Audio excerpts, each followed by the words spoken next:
Hey fans, viewers, and listeners. Welcome to another exciting episode of Fight Inside Podcast.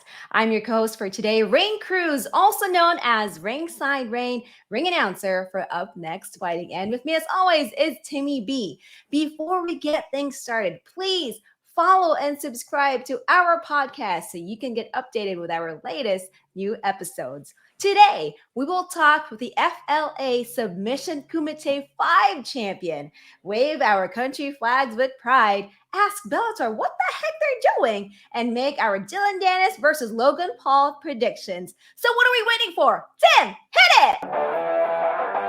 Ladies and gentlemen, welcome to the Fight Inside Podcast.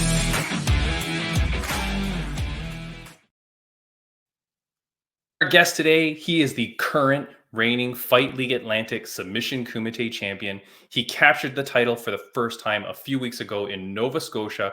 I was there, Raine. I saw it happen myself at Kumite 5. He is a husband, a father, and the owner of Breakthrough BJJ in Amherst, Nova Scotia, Canada. Raine. Please welcome the current reigning FLA Submission Kumite champion, Justus Copeland. Yes. Love it. Justus. This is a great intro. Oh, Justus, that is the ring announcer for Up Next Fighting down in California. I love it. Yeah, I was looking at some of your stuff. It's awesome. Oh, thank you. Yeah, she's amazing. Justus, welcome to the podcast. Thank you so much for coming, man. It's a real honor to have a champion on this podcast. So thank you. Thank you. Much. Thanks for having me. I appreciate you the invite. Have you calmed down from all the excitement and the glory of winning that tournament? Yeah, for sure. For sure. I like to celebrate like the day of, the next day, kind of, let it all soak in, but you got to look at the next thing for sure. Right. So. Yeah.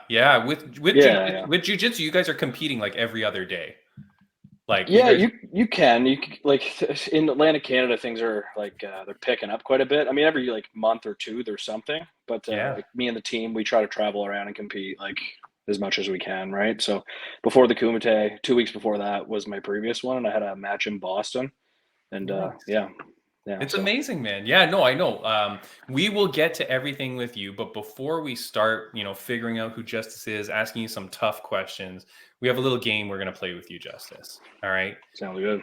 It is a jiu-jitsu themed game. Raine will ask you the questions, and we'll see how you do, my friend. Raine, let's do this. Yeah. And if you win, you'll get what, like 4 Thanksgiving leftover plates? I can send Justus some ham. No problem. I've got like 30 pounds of ham in my fridge. So Justus, it's coming to you, my friend. Yeah. Sounds good. Raine, question one. Question number 1. This man put BJJ on the map by winning UFC 1 on November 12, 1993. That's Royce Gracie. Ba-bam. Yes. Love it. And a proper jiu-jitsu man. He did not say Royce Gracie. So that's a little bonus point for you there, my friend. Number 2. All right, number 2. What does the term jiu-jitsu translate to? I honestly don't know. What? I gotta be honest. I don't even know. Okay, hold on. You may have heard. I did know it at a certain point. I just don't really remember right now. It's the something art. Oh, the gentle art. Yeah. The gentle art. Yeah. Bang, bang, bang. There we go. Now, on the screen, it says the jiu-jitsu is also the gentle art of folding clothes while people are still in them. So that's jiu-jitsu there. I love number 2. It says involuntary yoga. Oh, yes. Involuntary yoga. Or the act of choking another person for one's own happiness. Justus, feel free to put that on a Breakthrough BJJ shirt. Yeah. Can confirm. I was pretty happy after choking people that night, so it was great. There you go. Raine, question number 3. All right, number 3. As of 2022, approximately how many BJJ black belts were there? A, 50,000, B, 150,000, or C, 1 million?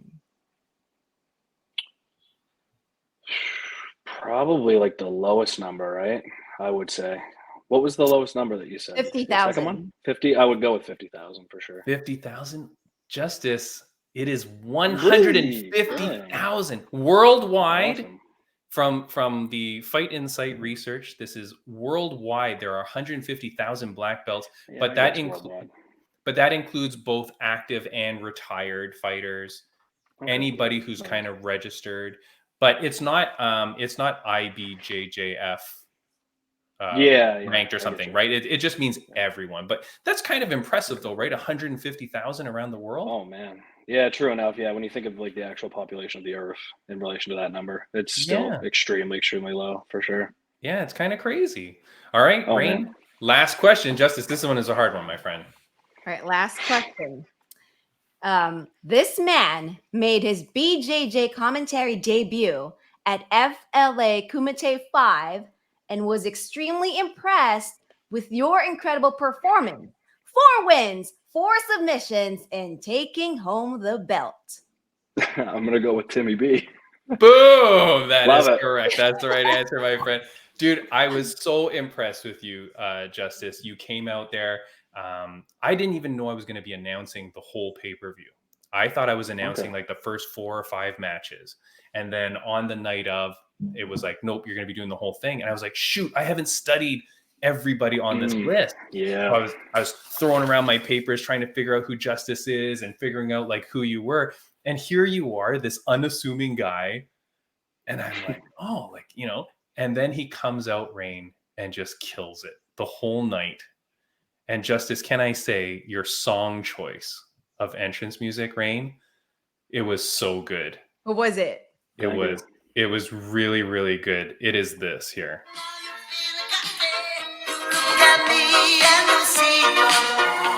Throwing it back to the 80s.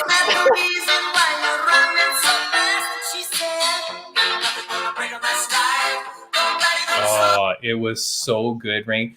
Do you understand? Yeah, thank you. And because Justus kept going through that tournament, we heard that song 4 times.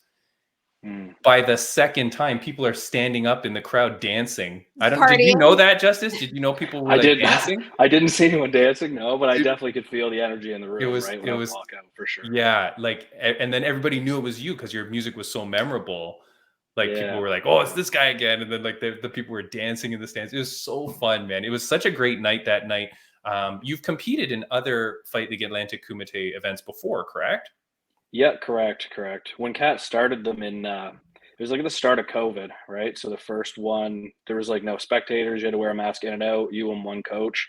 So I can't remember. I think it was the second one, actually. It was either the first or the second one that I made it to the semifinals. And my coach, Joel, who was the main event that night, that won the main event, he eliminated me in the semifinals, which, I mean, losing to your coach isn't the worst thing, really. So, yeah. But, and then at Kumite, I can't remember which Kumite it was.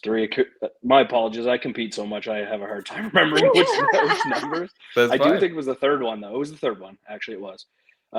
That Drake Farrell was the champion of that one. So he ended up submitting me in the finale with like 18 seconds left or so in the final. So it was nice to go out there and finally put it together after 2 of them being unsuccessful to finally take the belt, right? Yeah, that's amazing, man. It shows your dedication, shows your perseverance, and then also shows your growth as an athlete, right? Agreed. The competition, Justus, I will say, I was going out there. I'm not the biggest BJJ fan, in all honesty, because a lot of the BJJ I watch, like when I watch it on 1FC, my wife, if she comes into the room, I've said this before, she makes me turn it off. Because she goes, it's so boring. What are you watching, right? And let me just... It can be. It definitely can be, and I get it. Like, I also have to study the sport too, right? To be a high-level competitor, you do.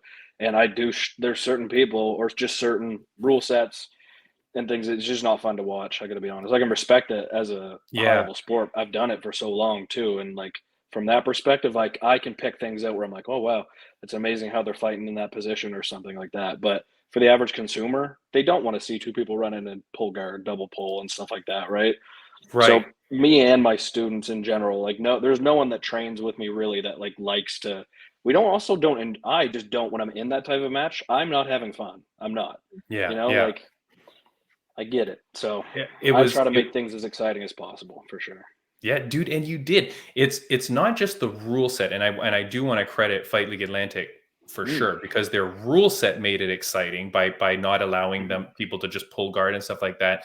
But the music, Raine, I forget if I told you, but I'm Agreed. sitting there and I've got my headset on and I'm watching Justus, in his aggressive kick ass, and he was wearing this nice black and gold rash guard too. It's like you knew you were going to be champ, Justus, because he was wearing the black and gold, and then the champ set. But it took me a few matches to realize that they were playing music in the arena. It was like this, like a Thailand type drum. It was like doom doom doom doom doom doom doom doom as the match was on. I thought it was my heartbeat for the first few rounds, because I was like, this is exciting, and I'm like, I'm like, oh, I should get this checked out later. But then I realized they're playing music, and then I realized it wasn't just in my headset; they were playing it in the whole arena. So it just gives like such a good vibe of energy, like. Does that pump you up too, Justus? Oh yeah. I love it. That was something he didn't do that for a few events, and I'm so glad he brought it back. So glad, because his earlier events before, like they even had the banner of FLA, they were called Submission Series Pro, and I remember being like, man, when would this have been? This was so long ago, probably to like 2012 or so, maybe, that he had like his first event, and I went there. I was just a small little blue belt, and I remember hearing that slow drum roll during the matches, and I was like, how cool would it be to just get invited to do one of these matches, like let alone win the whole thing, right? But yeah. That is something I love. And like I also I run jiu-jitsu, like a small jiu-jitsu promotion as well. And that's one thing that we implemented like in our second show. And that was like one of the main feedback that people gave us was like, we just had like an upbeat, like hip hop music playing like low the whole time, and it just changed the whole vibe of the room. Like everyone just really, really enjoyed it, right? So definitely. Yeah, definitely. I'm very surprised because in ONE FC, when they do Muay Thai matches, they don't have the traditional Thai music playing, and I feel like that's a huge miss, because I'm like, well, how, like, if you want to put on Muay Thai fights, I don't know why you're not putting on traditional music, why you're not doing something. When I was at BKFC in London, England, the whole night they were playing like crazy music throughout and in between and during while fighters were in their corners, they were playing music. It just changes the whole event, like compared to things I've been to before. I'm going to play this quick video for you though, as I keep trashing on ONE FC, Justus. But I cannot stand this guy, Mikey Mushemi. I don't care, Justus. I can't stand this. I can't stand Mikey right now. You know why? Because of this. Watch this, Raine. This is what I gotta watch. For him to compete against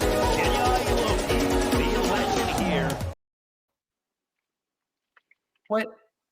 Justus, can you explain that? Yeah, it's pretty obvious. He's baiting him to grab the single leg, right? He really wants him to grab that single leg, and he's probably going to enter the legs from there, I assume, right? Based on how he won that match as well. Yeah, I get it. Like some people really are, especially like heavy MMA fans, are definitely turned off by Mikey because he's not aggro aggressive. He's like the complete opposite of that, right? Yeah. I look at him, I really like him because of his jiu-jitsu. Like he is so like just in general his jiu-jitsu. But I understand completely though. Like it's the vibe, tough. He's like so thankful, he's so clean. Like I get it, right? I do. I get that. It's so tough, Raine, to watch it. Like Raine hasn't her expression hasn't changed, Justus. Raine, do you understand why my wife gets mad when I'm watching that? Yeah, kind of do. Yeah.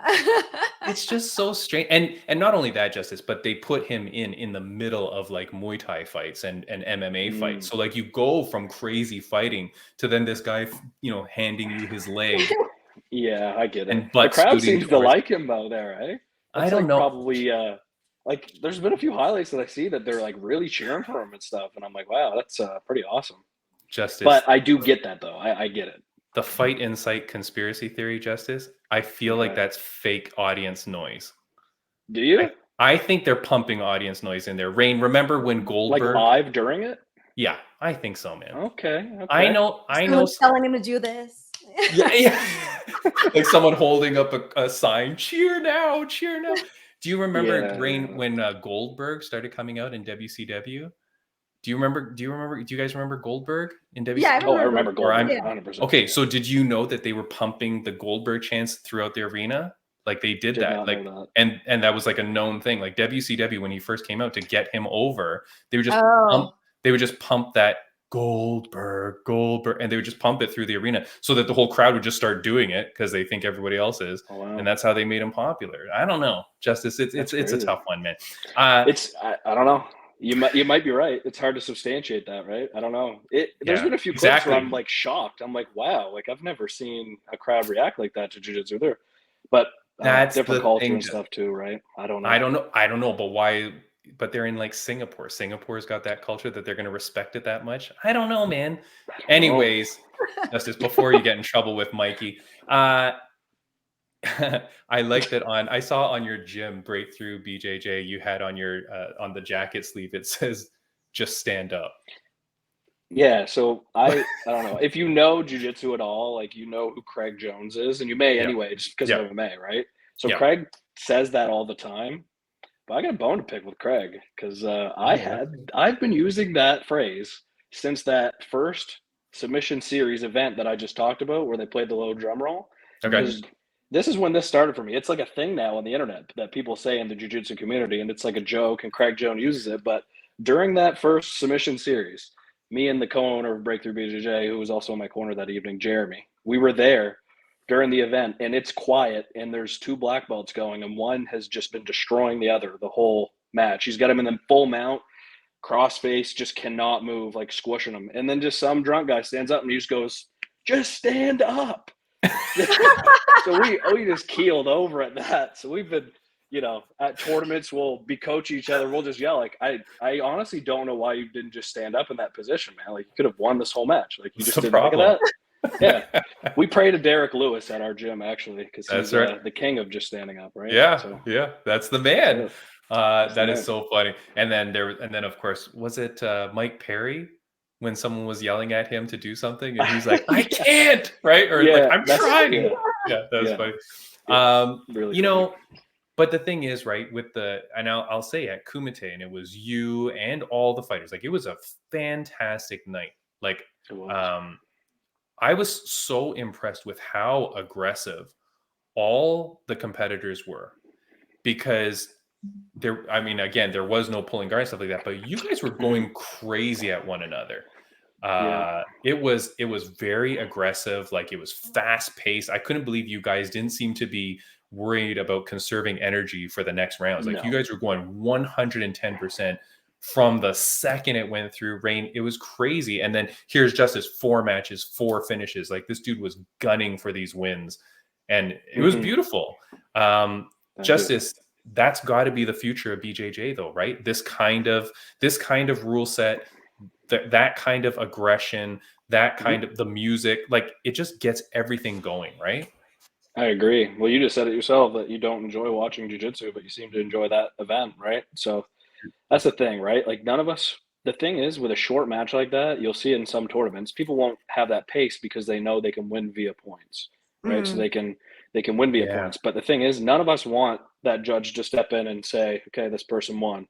And nor do we really want to go to that 1 minute overtime. At that point, it's like, who can wrestle better at that point, right? Like in within 1 minute, like in the world of jiu-jitsu, that minute is like nothing. So we want to get it done in that 6 minute period. And I don't know, we're all pretty well at this level used to about 10-minute matches. And during that time, you can kind of get positions going and you can kind of get a feel for each other. But 6 minutes, it's like, you really have to press it. That's the way I was coming out and looking at it. Like, I want to submit all 4 people. I want this to be over. I don't want a judge to step in. I don't want the overtime. Yeah. I just want it to be over. Right. So no controversy, no room for, any debate. Is like, no, this dude tapped out all 4 opponents, Raine. Yeah. Like no one can say anything right at that point. And plus, like, I enjoy competing in those matches more. I'm enjoying it myself during it, but I know that the crowd's enjoying it as well, right? Yeah, so, it was crazy, man. Like I said, your music was fantastic. Do you get to use walkout music all the time in BJJ tournaments and stuff? No, right? No, not very often. No. I used to fight MMA as well, amateur. Yeah. And that was probably the last time that I walked out with music. Okay. And has it always been that song? No. My last one was it was TJ Dillashaw's same song. It was "Can't Stop" by the Chili Peppers. Okay, not bad. Yeah, but this song was a good one, man. And again, Yeah. now I'm thinking, Raine, I might have played it too long. If it gets booted on YouTube, it's "Break My Stride" by Matthew Wilder. So if there's a weird pause that you heard before, that's it. It's the "Ain't nothing gonna break my stride." You know, I won't sing it. Justus, I was hoping you were going to chime in there. All right. People were writing online, and this is a common argument, and it's always awkward for me because I think even during the commentary, I wasn't sure how to say it or whatever. I didn't want to disrespect people. I didn't want to like make people angry. Yeah. Is a BJJ competition a fight? I don't like to call it a fight, and I think it's probably because I've fought MMA before too, and also like my brother is a professional MMA fighter. He fights for FLA as well, right? And I don't know. I just like to call it a match, a grappling contest. Like it definitely, like I get why people call it a fight. Like it is a grueling, absolutely physical feat you're having against someone else. But I feel like when you say something's a fight, like you're striking, right? Like just in my opinion. I try not to refer to them as fights just because of that. That's just my take on it, really. Okay. No. I just wanted to hear from the champ that himself. Is a common, I didn't know. Yeah. People never know thing, right? But BJJ is what you would call a combat sport. Oh, definitely, yeah. Definitely combat sport, but just the question is whether or not it's a fight or not. Raine, would you call a BJJ match a fight? You know what? I don't know. I would call it mostly like a sport. Then the fight would be like more for like an MMA. Like if I were to call it, announce it, I would call it like a match, not like an actual fight. Agreed. Yeah. Agreed. I feel like that's in my brain too. But as I was commentating it, I couldn't help but say fight a few times. And the reason is because of how aggressive you sons of guns were. Like, I like to hear that. That's great. It was crazy. Like it was so aggressive. And then of course in one of the female fights, Raine, this chick gets a tooth drilled into her head and she's spurting blood over the mat. I was so happy. I was like, this is great. Right? Yeah, I honestly missed that because I knew something happened when I heard that Sarah lost a tooth. And then when I get into the ring for the finals, I look and there's a huge pile of blood next to my feet. I'm like, holy, I don't know if I'm going to deliver like these women just did, but I'm going to try. Dude, that was crazy. And like the girl, kudos to that girl, the one that was bleeding, Tori. Yeah, Tori's tough. Yeah, dude, Tori. Okay, I mean Sarah, the champion, was fantastic, but Tori, the whole tournament, Raine, this girl was wearing like kind of like a Dragon Ball Z colored rash guard, so that was kind of cool already. But she kept like anytime her opponent would come at her, she was like framing so hard with her elbows, Justus. I was like, I think this chick's trying to like elbow, like not purposefully, but like she was very aggressive. You could see it in her face. I'm telling you, Raine, that whole thing, the whole event was so exciting. Justus, have you been able to watch your matches back? Did anyone record it for you, or were you able to watch it later? Yeah, like some people sent me like the highlights of my finishes. I'd like to like, I think Derek's going to release this stuff next week, but I really want to look at it and break it down. But I was able to see the finishes and yeah, they looked good. It was good. I was happy with everything for sure. Nice. Except for that first match, it sucks. Like I got slammed pretty hard. I don't know if you remember that. Yeah. And I remember that's like a power bomb, Raine. You got power bombed. Wow. I did 100%. I got power bombed. It's my fault, and but I don't know. My brother was so mad at me when we got up back after that. He's like, "Why would we wrestle for 6 months and then you just jump guard against the fence and get slammed when you know you have a bad neck?" Like I don't. But I mean, I don't know. I ended up winning, so that was all right? But I don't know. I tend to do that, not remember the rules till I'm midair getting slammed. I'm like, oh yeah, you can get slammed. I forgot. Yeah. This is not going to go well, but it did go well for you, my friend. I'm so happy for you. When you do listen to it back, I do hope that my commentary does you justice. Pun intended. I'm sure it did. But I do hope it was good. It was my first time commentating, but I had such a great time and I was so happy. My co-commentator, of course, Christine Fader, she knew you. She was like, she knew that, hey, this is the dude, man. He's doing well. He's been here before. Like she was so complimentary of you. So I knew that you were someone to watch out for. The black and gold rash guard, Raine. I was like, this guy's manifesting the championship gold. Like exactly. That's it. Shout out to my sponsor, Roller Finesse, for making sure I had the championship set, right? There you go. It's very nice. It's very nice. Raine, is there anything that you wanted to ask Mr. Justus before I ask my famous last question? Yeah. So to me, I'm just curious because like it's a tournament, right? So do you get nervous or more nervous when you, for example, when you already have like the 3 wins, right? Yep. Like going into the 4th, or are you more nervous like just in the first tournament, like because you haven't won anything? Yeah, to be honest, like I get nervous for my first match, and I feel after I get that first match out of the way, like you almost level out physically and mentally after that one. So that one's always a challenge to get through, right? I just mentally struggled during that first match. I was making incorrect decisions. I was like physically tired right off the bat, had an adrenaline dump. So after I won that one, the nerves went away. I was like, okay, like I'll count tonight as a win just because I fought through that and got a win. So anything on top of this is gravy. We're good. And just took it match at a time, right? So I wasn't really nervous after that. And in the finals against Giancarlo, I was really happy to share the finals with him because I've had a match against him in the absolute of a tournament before as well, and he's such a great guy. So I knew, like, regardless, we were going to have a sweet match because he doesn't have a boring match really. So I really wasn't too nervous going into that final, really. Nice. That's Yeah, awesome. yeah. Those wonderful finals. Raine, anything else? So for me, so after you win every single, match, is there something that you do? Like, do you kind of have like a mini celebration? Just like, even just like nothing like, oh, I got to chug something, whatever. Which I'm pretty sure you can't really drink alcohol yet, right? While you're in the tournament. No. But like, to me, it's like, is there anything that you kind of like tell yourself, like, all right, like, like a mini, like pat in the back or something that you've had? You mean like really right when you win, like in there still?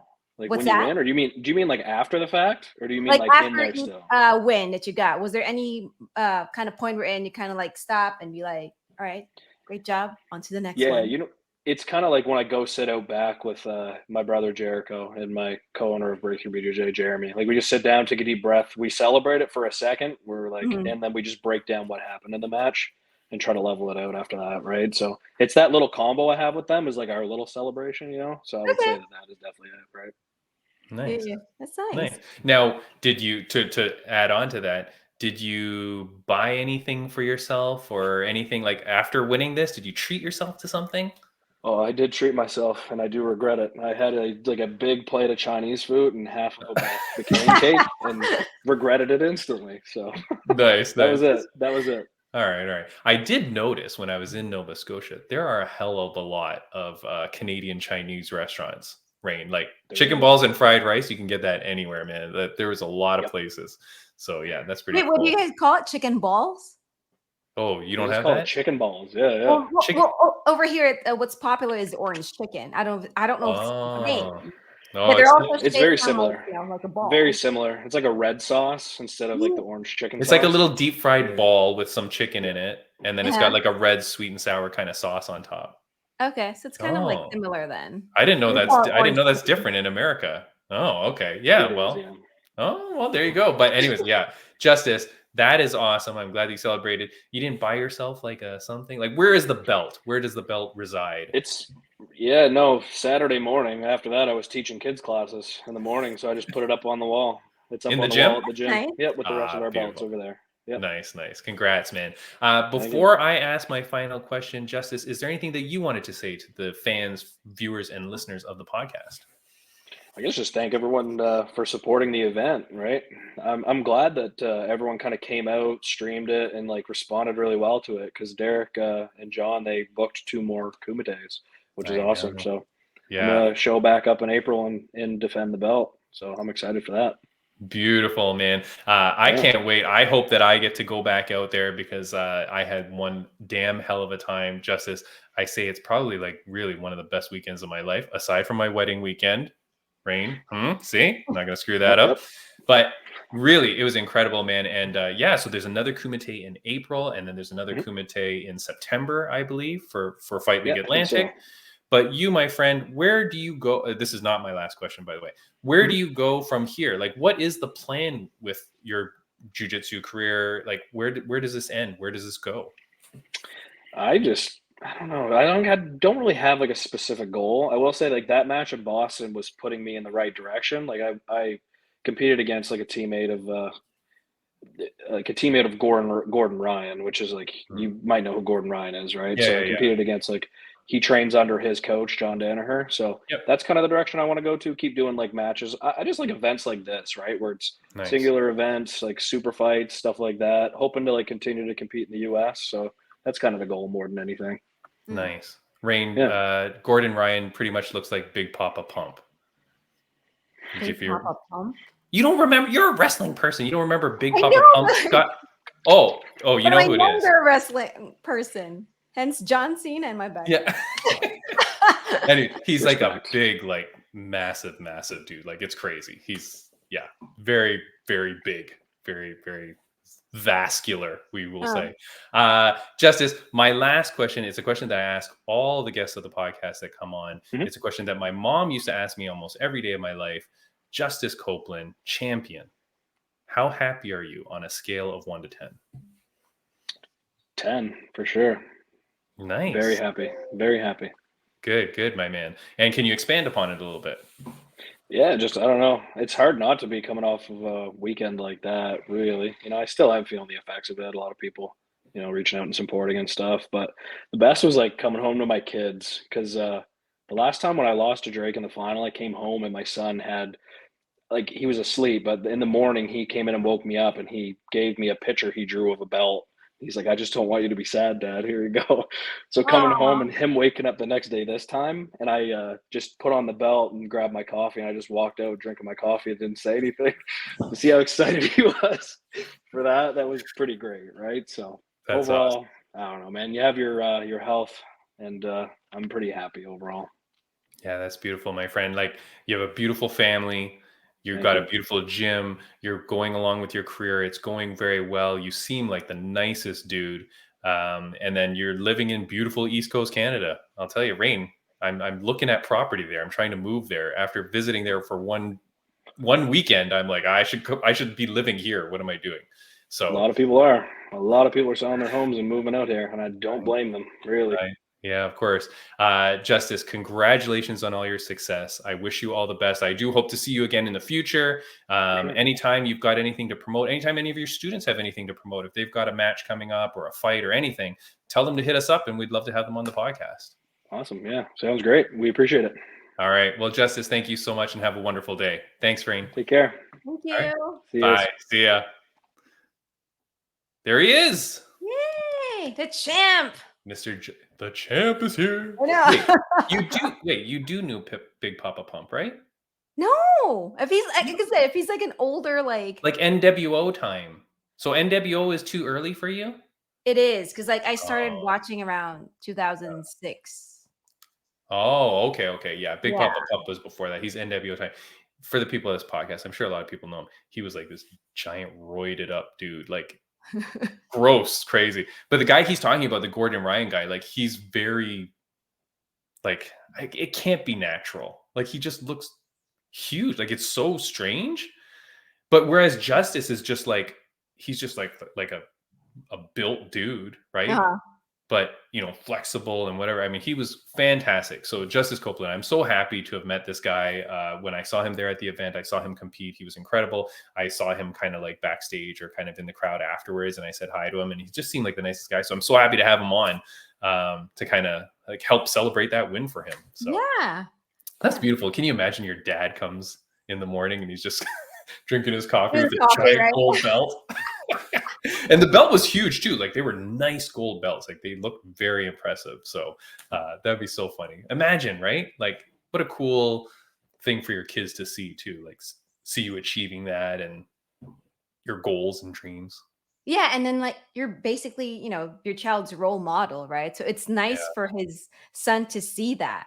Yeah. You know, his father like worked hard and wanted to pursue this dream. And like, guess what? He came home with a belt. Damn straight. You know, Raine, I want to say to all the fans, viewers, and listeners that are watching or listening because of Justus Copeland, thank you so much. I'm a huge FLA fan. So, and now I am a Brazilian Jiu-Jitsu fan. You know, I'm not a Mikey Musumeci fan, but I'm a Justus Copeland fan. You know, no offense, but if you're here because of Justus, please do follow and subscribe to us. We've got, this is episode 140. So there's 139 episodes you have missed. So go back and watch those. They are fantastic. Raine, last week we had Chris the Crippler Lieben. Yes. And I just wanted to, I don't always, but I just wanted to go back to that for a quick second. Nicest dude on the planet. I was so happy to meet him. Raine, I put up a video about talking about him going into the Hall of Fame. That is getting it is 100% positive comments on that thing. And it is getting so many comments on people agreeing that he should be in the Hall of Fame. I'm so happy to see that, because I'm like, there could be some idiots that will go like, he doesn't deserve it. He never had a title, blah, blah, blah. But clown emoji, no. Yeah.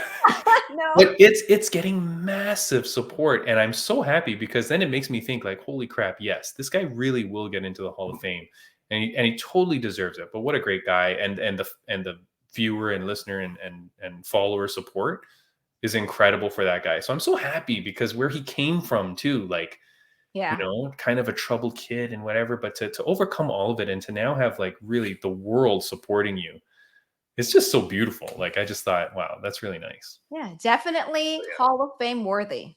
Yeah, 100%. I will say, next week on the podcast, Raine, I am very, very excited. I've been trying to line this interview up for about probably 3 years since I started this podcast. But yeah, next week we have the owner of Invicta FC, Shannon Knapp, is on the podcast. I have been working this so hard, Raine, to get her on. It's confirmed. It's in. As far as I know, we're all good to go. So next week we will have Shannon Knapp on. I am dying to talk to her about Invicta FC, about how she's run this promotion for so long and it's so successful. And I want her thoughts on PFL, on ONE FC, on Bellator, because she's got to be seeing these promotions and going, you're 35 million in the hole again this year. Like, she's got to like have her own thoughts on that, because right, like how to run a promotion, how to be successful, and how to not like bury yourself in debt while you're doing this. So I'm very excited, and everybody says the nicest things about her. We had TJ DeSantis, he said she's the greatest. Joe Martinez, who's the commentator for Invicta, says she is the most fantastic. And every single female fighter we've had on this podcast that has worked with Invicta says nothing but the greatest things about Shannon. So I'm very, very excited to have her on. So it's a great honor. So next week, friends of the podcast update, of course, I want to shout out Rageworks Podcast Network at rageworksnetwork.com. Go check them out for audio podcasts such as ours, other great, amazing audio podcasts. Go check them out. We had 2 former guests of the podcast that unfortunately lost their matches, but put on hell of a good fight. Both Celeste Hansen fought at ONE FC on short notice. It was a doctor stoppage from a cut. So, okay, fine. But Celeste, we're so proud of you. And Katharina Leaner, she's been a guest and a co-host of mine. She fought at LFA. Unfortunately, did not get the win, but she's going to be coming back. We love Katharina. However, on Saturday, Raine, Fight Insight alumni went 3 for 3. Jenna Bishop, two-time guest, and has the same birthday as me, February 22nd. Jenna Bishop kicked ass at Bellator, won her fight by armbar submission in the first round. Congratulations to Jenna. Grant the Truth Neal, Bellator 300, wins by unanimous decision. Beautiful, beautiful fight. Congratulations, Grant. And the King, Bobby Green. Raine, did you see Bobby Green's knockout? Oh, that was this past Saturday. Yeah, this one, yeah. Yeah, I didn't get to see it. Oh my God. Oh my God, Raine. No, it was the greatest. It was the greatest, Raine. And goddamn, Bobby Green, I love him. He is, hands down my favorite fighter. With a knockout in like 15 seconds, 25 seconds, knocks the dude out in the main event. Wow. Congratulations to Bobby Green. Also, he was the last fight I needed on my parlay, so I won big in my sports betting, Raine. I'm rich. I'm rich. Thanks to Bobby Green. He was like a 4-1 underdog or something crazy. And I'm like, are you people idiots? Like, you're counting Bobby out? This dude's going to kill this kid. And sure enough, he does. So I'm so happy for Bobby Green. So 3 for 3 for the Fight Insight parlay. If you were taking that, I know some people message me and say like, hey, there's a bunch of Fight Insight people fighting this weekend. And they bet on all of them. And it's come in pretty good. So, I'm not saying that we are good luck, Raine. I mean, Just say it. The facts are the facts. I don't know what you want me to do. So yeah, congratulations to them. All right, we've got a few things to talk about. We will not spend too much time on some of these things, I guess. But if we start at Bellator, we all thought this was. Remember, we did the talk and I talked about the logo, and I'm like, well, this is it, Raine. Like, it's not rocket science. PFL has bought them, and they're going to announce it at Bellator 300. Yeah, they didn't announce crap. And they've already started booking fights for Bellator 301, which they started doing like a week ago. So I'm like, all right, this doesn't look good.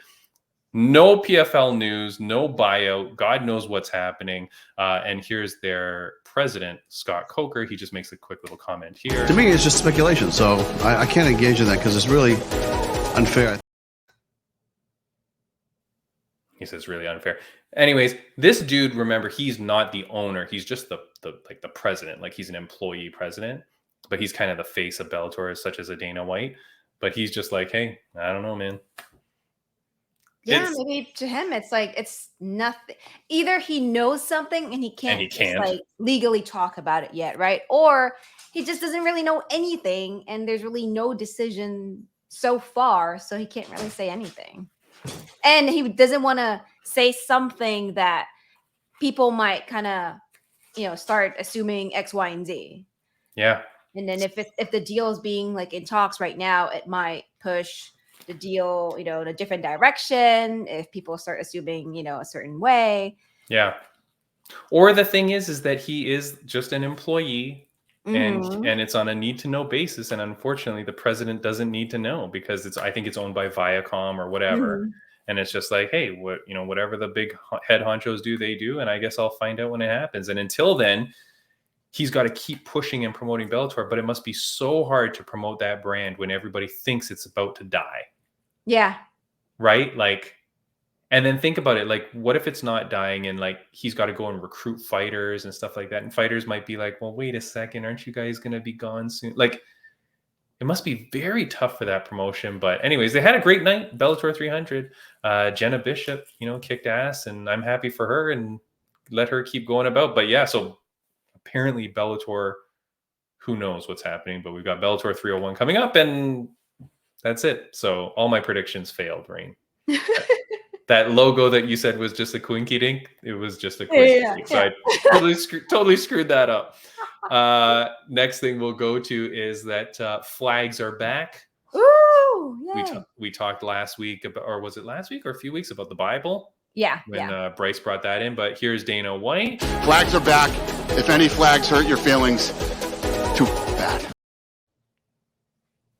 Too bleeping bad, Raine. If a flag bothers you that much, too bad. UFC is coming back with the flag. So what do you think about that? I really love it because it's a form of expression for the fighters. I mean, they, comparing it to wrestling, right? Where wrestlers can like wear different costumes, as sparkly as they want it to be, they can express their characters really well through their costumes. Like, in MMA, carrying your flag, waving your flag, that's like a great way to express yourself. You're representing who you are, where you're from, or you're representing the culture that you're a part of. So I think this is really great that, fighters can finally, wave their flags again at UFC. Yeah. What's interesting is that Dana White, when they were talking to him, because some guy came out with his flag, I guess, and that's what made the reporters realize that flags were back. And when Dana White is talking about it, you can find that on like the post-fight press conference. But Dana White says, I was away when that decision was made, blah, blah, blah. So he's kind of like saying like, hey, it wasn't really me that made the decision. But when I heard about it, I was just like, all right, whatever. And he was like, he didn't care. But then he realized how detrimental it was, I guess, or like, that it took away something.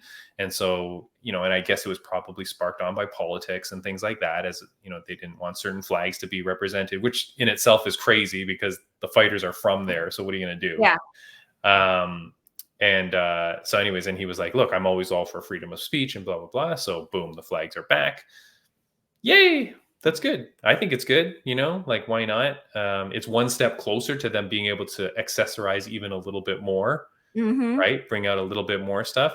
I will say, people talk about like the Venom outfits and stuff like that, kind of not allowing for creativity. And of course, UFC says, well, it's because we want to look professional. I will say, again, just to harp on ONE FC again a little bit, I was watching ONE FC on the last Friday, and there's some fighter comes out, and their coaches were all dressed in, like, I swear to God, it's like they were just playing golf. Like, they were just dressed in like such weird, like casual outfits, and they didn't seem to have any uniform look to them. Not a uniform, but like they didn't even look similar. And I was like, this kind of looks really stupid, So I kind of appreciate now the UFC Venom gear for that, for making it look like they're a cohesive unit. Okay. But I would still like the fighters to be able to bring more than just their flag. I would still love the fighters to be able to, have a mask Like a or face whatever the paint hell. or something? Face paint, a mask, whatever the hell they want to wear, or if they want to have yeah. like a shirt or something, like whatever, I would like that. And maybe just have the coaches be Venom geared out, but whatever. But yeah, so flags are back. Yippity doo, right? We're fantastic. Okay, so that's good. And we're all happy for that. The last thing, I guess, that we'll talk about is Logan Paul versus Dillon Danis. Does anybody care about this? This is happening when this releases. It's going to be happening in a couple days on Saturday. Supposedly. Well, wait, because what? Well, because I don't know if Dillon Danis is going to show up, or like, isn't that like what's going on right now? Like, it's a maybe right now because we don't know if he's actually going to be there. Well, this dummy Raine has like pulled out of other fights. He pulled out of a boxing match with KSI, like very last minute. The dude hasn't fought in like a long time in any competition. Then he gets this headlining spot against Logan Paul in boxing. Dillon Danis has never boxed before. He's a BJJ guy, if anything. But then, do you know what he's been doing behind the scenes on Twitter? On Twitter, yeah. So everybody knows, okay? So everybody knows what Dillon Danis is doing. If you have been under a rock or something like that, he's been posting 1 million photos of Logan Paul's fiance. Some are explicit photos. Most of them are just her with ex-boyfriends.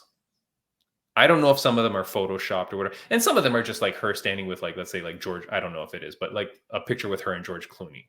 Like you take a photo with any star. But he posts them all, so it makes it look like blah, blah, blah, right? Yeah. Then I think Logan Paul, I think they filed a restraining order against him. I think they're saying that they're suing him. Yeah. Mind you, it's photo, aside from the Photoshop ones, I guess they're just photos that she's released. So I don't know how you can sue someone for that, unless it's like slander or whatever. Raine, do you think that's all fake? Like, meaning, do you think the lawsuit and everything is fake just to drum up attention to this fight? Or do you think that's real? Because that's kind of crazy. To me, I think it's too much that Logan Paul's fiance got dragged into this. So I wouldn't be surprised. I honestly think that the lawsuit is real. Mostly because to me, it's like, why drag her into, this scene, right? I think it's kind of like a low blow for Dillon Danis to like do that, because like he's fighting Logan Paul, not like his fiance. So if she were to kind of, come back with, you know what, I can't fight you inside, a boxing ring, but guess what? I can take you to court, let's do that. Let's do the showdown there. So I think that's just like her defending herself. So yeah, is it a matter of it being real or not? I think it's real. If the trial is on court TV, I say that the trial does better numbers than the fight. You know what I mean? Like, I think people will be more interested. I think people are going to be more interested in the court TV video of this court trial than they will be of this fight. I think people, like, it's weird that we are, 1 week away. And so we're recording this on the Monday. So if by the time this gets released, if he's already bailed out, I apologize. Yeah. But it's weird that we're a week away and we're thinking that this guy's just not going to show up. Like, it's so stupid that that's the case. Your cup is a Hello Kitty cup. Did I just see that right? Yes. And did you see it? There's a paw, like my little. There's a paw. I mean, if that's not a reason to be watching the podcast instead of just listening to the audio, right? That's it there. Okay, you have a Hello Kitty cup. No, I've lost all train of thought now. But the fact that we think that he's going to pull out is so stupid. Like, this guy better friggin' show up and fight. Yeah. You cannot not show up to this fight. I mean, if this guy doesn't show up to this, nobody should ever book this guy for a fight for the rest of his life. Like, that's crazy. You're going to pull out of 2 main events in like the span of like 12 months. It's crazy. And if he doesn't show up and he ever gets booked again, I don't think the fans would be like, oh, let me just buy another ticket to, see him fight. Like, Right. He's not going to give you a refund if he doesn't show up. Yeah, because think about that, right? That's the thing. Like, when we talk about fights that get pulled out, the problem is like all the people that buy tickets to go, to fly there, to, get a hotel, to blah, blah, blah. Like, this is a lot of money that people spend to go to these things. And if you're going to bail out last minute because you're just like, wimping out, like, not because of an injury or anything, like, geez Louise, like, that is not cool. So I do hope that they fight. If they do fight, Raine, you're no fan of Logan Paul, right? Not really. But the thing is, he does have a boxing experience, right? Yeah. So if I were to bet on someone, I would bet on someone who has the experience over someone who is going to do this for the first time. And is it Dillon Danis' first boxing fight? I think it is, right? I don't know. I think it is, yeah. And I think Logan Paul has, I think he fought Floyd Mayweather, if I'm not mistaken. Yeah. Right? Okay. Yeah. And he's fought a few people. I think he's boxed a few people, whatever. He's way bigger than Dillon Danis. Dillon Danis looks very, and I apologize, I'm no physical specimen myself, but he looks very pudgy. And like, he doesn't really look like he's been training that hard. I mean, God knows if he has or not, but I think he's going to get murdered if he does get in there. And if the fight is, if he decides to show up, I feel like he's going to get murdered if it's real. There's always the part of me for all of these Paul brother fights that thinks like, this is probably fake. This is all a setup. I do think that the lawsuit, the Twitter stuff, I feel like that's all rigged. I feel like they all sat at a table together and said, look, hey, fiance, we're going to bring you into this. You cool?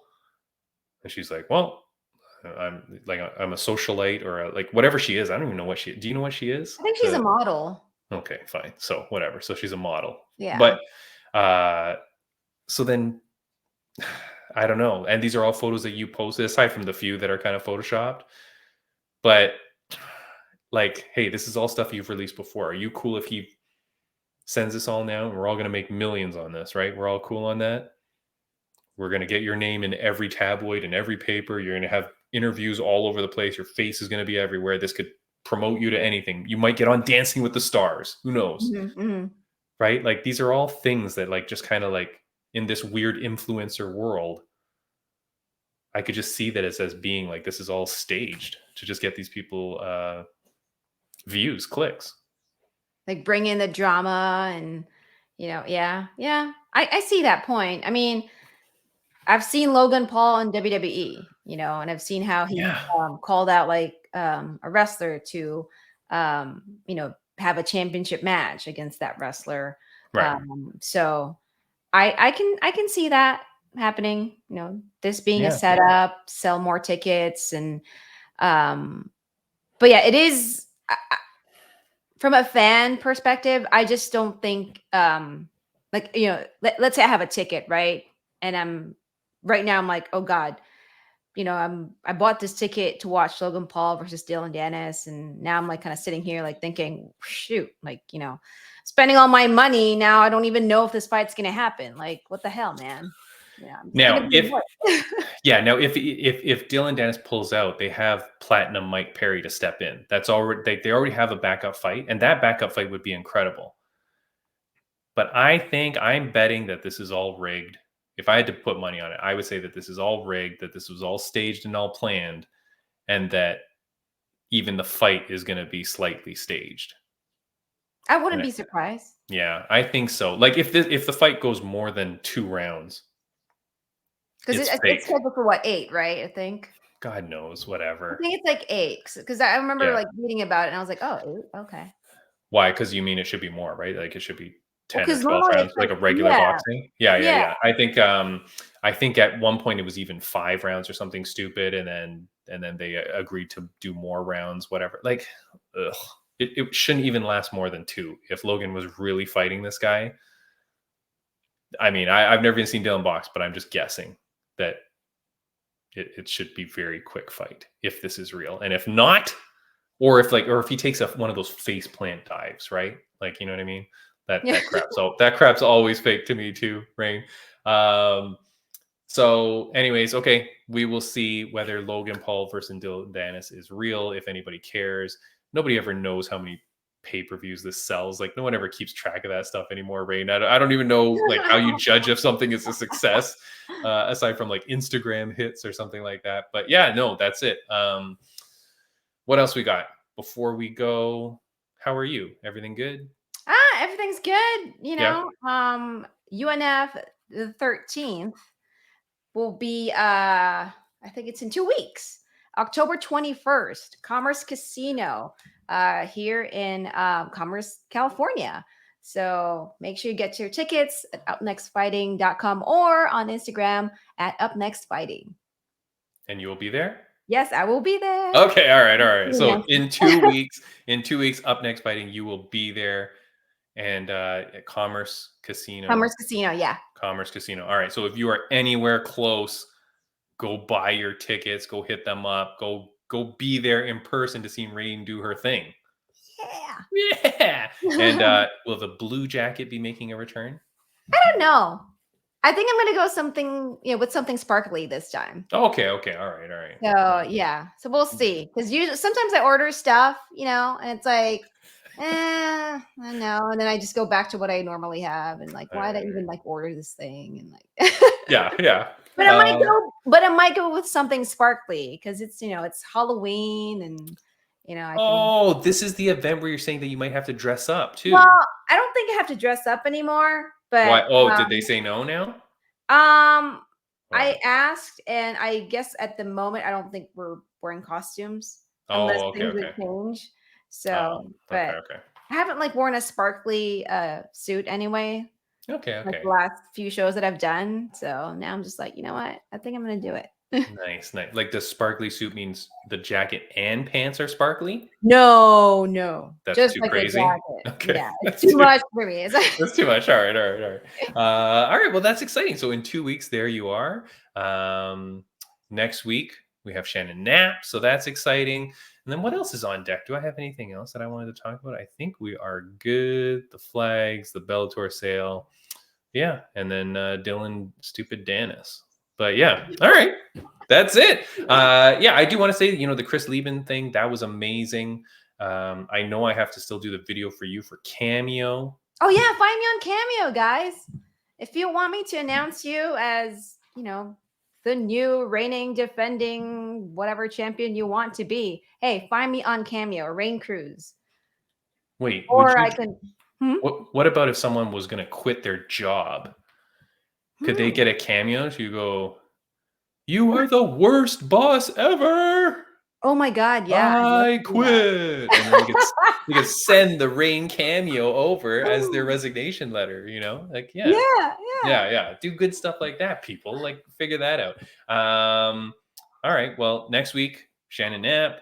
After that, I did get confirmation from a UFC fighter who's fighting in November. He's going to be coming on, so that's good. And then there's another guy who's making a pro debut. He's coming on. So we've got like guests lined up. We're all over the world. Yeah, I'm very excited. And of course, again, huge shout out to Jenna Bishop because Raine, she's been on our show twice before. I can't wait till you get to meet her. She's so cool. I will say, we were talking about Justus's theme song, like when he walked out. And I can't believe he didn't know people were dancing in the crowd. That was so funny. And It's probably in the zone, you know? Yeah, probably. Yeah, Yeah, yeah, yeah. yeah. And it's dark, right? Like when you're there, it's like dark, right? You're walking Yeah. to the cage, you can't really see everything. But Jenna Bishop goes out, and when she did her weigh-ins, she's got her cool ass outfit. Like the last time she wore this really cool outfit when she was weighing in, and she wears these like big dark sunglasses. She's got her cool long blonde hair. She looks so friggin' cool. Like she knows how to market herself. She knows what she's doing. She's now undefeated, 2-0 in Bellator, making waves. She just beat the 10th ranked person, but man, she's got everything. She's got the charisma, she's got the, you know, the fashion sense and the style. So it's so important. Like it's so important. Like you're talking about wearing your sparkly blazer and how you're going to look and all. It's so important to market yourself well, because like that's what's going to get you noticed and what's going to get you moving on into the future. So yeah, I was just so happy for her. It was a great weekend. It was a great weekend. And like I said, I'm so rich, Raine, from my bet. Like it was like a 40 times bet that I made. Wow. I did not bet a lot of money. So, you know, had I bet like a lot of money, it would have been more fantastic, but I'm just happy with my small winnings, but you know, it's pretty awesome. All right, guys, I think that's it. We're like perfectly on time. And I apologize if that song got cut out, because Raine, as I was playing it in my head, I'm like, oh, YouTube's not going to like this. I think I'm letting this go too long. But anyways, all right, guys, have a good one. We will see you next week. Thank you so much. If you're on the audio only, it's going to end here. And if you're on video, you'll see a couple of videos pop up of ones that you may pick. I'll probably put a Jenna Bishop one and something else. So go click on those guys. And Raine, aside from that, I had a wonderful time with you as always. Thank you so much. Thank you. Happy Thanksgiving, Canada. Oh, yes. Happy Thanksgiving. See you. Bye.